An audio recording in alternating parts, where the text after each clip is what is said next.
नमस्ते everyone, welcome back to our channel e Pathshala VVMC. आज हम करेंगे क्लास 9th की हिंदी की वर्कशीट नंबर 32, जिसकी तारीख है 16 सितंबर 2020। आज की यह वर्कशीट हमें कैदी और कोकिला कविता के ऊपर दे रखी है। कवि माखनलाल चतुर्वेदी जी ने इन पंक्तियों में जब देश गुलामी की जंजीरों में जकड़ा हुआ था और वे खुद भी एक स्वतंत्रता सेनानी थे, यानी कि स्वतंत्रता के लिए वे खुद संघर्ष कर रहे थे, जिस वजह से उन्हें कई बार जेल जाना पड़ा। जेल में रहने के दौरान वे इस बात से अवगत हुए कि स्वतंत्रता सेनानियों के साथ कितना दुर्व्यवहार होता है। तो उसी के ऊपर बेसिस ये हमारी कविता है। इसकी व्याख्या पढ़ते हैं। स्वतंत्रता सेनानी को कोयल का इस तरह अंधकार से भरी आंधी में गाना बड़ा ही अस्वाभाविक लगा। मतलब अचानक से कोयल चीखने लगी तो ये बहुत अजीब लगा स्वतंत्रता सेनानी को। इसी वजह से उसने कोयल को बावली कहते हुए उससे पूछा कि तुम्हें क्या हुआ, तुम इस तरह आधी रात में क्यों चीख रही हो? क्या तुमने जंगल में लगी हुई आग देख ली है?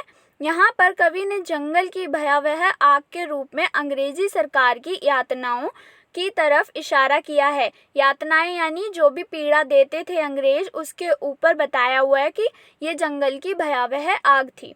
इसलिए कैदी कोयल से कहता है, क्या तुम हमें इस तरह जंजीरों में लिपटे हुए नहीं देख सकती हो? अरे ये तो अंग्रेजी सरकार द्वारा हमें दिया गया गहना है। तो यहाँ पर व्यंग्य किया है कवि ने कि गहना है। अब तो कोल्हू चलने की आवाज़ हमारे जीवन का प्रेरणा गीत बन गया है। दिन भर पत्थर तोड़ते तोड़ते हम उन पत्थरों पर अपनी उंगलियों से भारत की स्वतंत्रता के गान लिख रहे हैं। तो ये पूरा स्वतंत्रता सेनानी जिस तरीके से एक कोयल की कविता को लेकर बता रहा है कि ब्रिटिश सरकार कैसे स्वतंत्रता सेनानियों पर यातनाएं देती थी, उन्हें कितना कष्ट पहुंचाती थी, उसके ऊपर है ये। चलिए हम प्रश्नों की तरफ बढ़ते हैं। प्रश्न नंबर 1, कविता के आधार पर पराधीन भारत की जेलों में दी गई जाने वाली यातनाओं का वर्णन कीजिए। यहाँ पर पराधीन भारत का मतलब क्या है? पराधीन भारत मतलब दूसरे के अधीन। मतलब जब भारत हमारा ब्रिटिश सरकार के अधीन था, उस वक्त जेलों में जो भी सजाएं, यातनाएं, पीड़ा दी जाती थी, हमें उसका वर्णन करना है। इसका आंसर पॉइंट्स में है। फर्स्ट पॉइंट है, अंधेरी कोठरियों में कैदियों को जंजीरों से बांध कर रखा जाता था। कोठरियां भी काफ़ी छोटी थी, खाने को भी कम दिया जाता था। कैदियों से पशुओं की तरह काम करवाया जाता था। जेल में अमानवीय यानी कि जो मानव को यातनाएं नहीं देनी चाहिए, वे यातनाएं दी जाती थी। क्रांतिकारियों को चोर, लुटेरे, डाकुओं के साथ रखा जाता था। प्रश्न नंबर 2, भाव स्पष्ट कीजिए। यह हमें कविता का एक कुछ पार्ट दे रखा है, इसका भाव स्पष्ट करना है। हूँ मोट खींचता लगा पेट पर जुआ, खाली करता हूँ ब्रिटिश अकड़ का कुआं।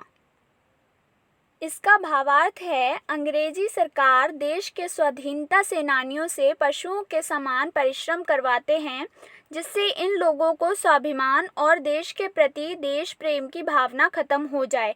कवि के पेट पर जुआ बांधकर कुएं से पानी निकाला जाता है, परंतु सेनानी इससे दुखी नहीं होते तथा अंग्रेजी सरकार के अत्याचार को सहते हुए उनकी अकड़ को समाप्त कर देना चाहते हैं। प्रश्न नंबर 3, आधी रात में कोयल की चीख से कवि को क्या अंदेशा है? यानी कि क्या पता चलता है कवि को, उसे क्या लगता है कि आधी रात को कोयल क्यों चीख रही है? इसका उत्तर है, अर्धरात्रि में कोयल के चीखने से कवि को कई अंदेशे होने लगते हैं। वह सोचते हैं कि कहीं कोयल कोई महत्वपूर्ण संदेश देना चाहती है, या यह भी हो सकता है कि वह क्रांतिकारियों के दुख से द्रवित होकर आधी रात में ही चीख रही हो।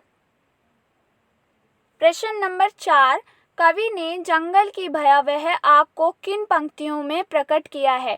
तो हमारी कविता में कुछ पंक्तियां इस्तेमाल हुई थी जिनमें कवि ने बताने की कोशिश करी है जंगल की भयावह आग। तो उन पंक्तियों को हमें इस क्वेश्चन का एज अ आंसर लिखना है। यहाँ पर कविता के फर्स्ट पैराग्राफ में जो ज्वालाएं हैं दिखी, कोकिल बोलो तो। यहाँ पर 3 लाइन है। किस दावानल की ज्वालाएं हैं दिखी, कोकिल बोलो तो। आपको ये लिखना है एज अ आंसर। किस दावानल की ज्वालाएं हैं दिखी, कोकिल बोलो तो। एट लास्ट आई होप बच्चों आपको ये वीडियो पसंद आई होगी। आपके लिए यह वीडियो वर्कशीट नंबर 32 करने में सहायक रही होगी। Thank you for watching this video and don't forget to subscribe our channel e Pathshala VVMC।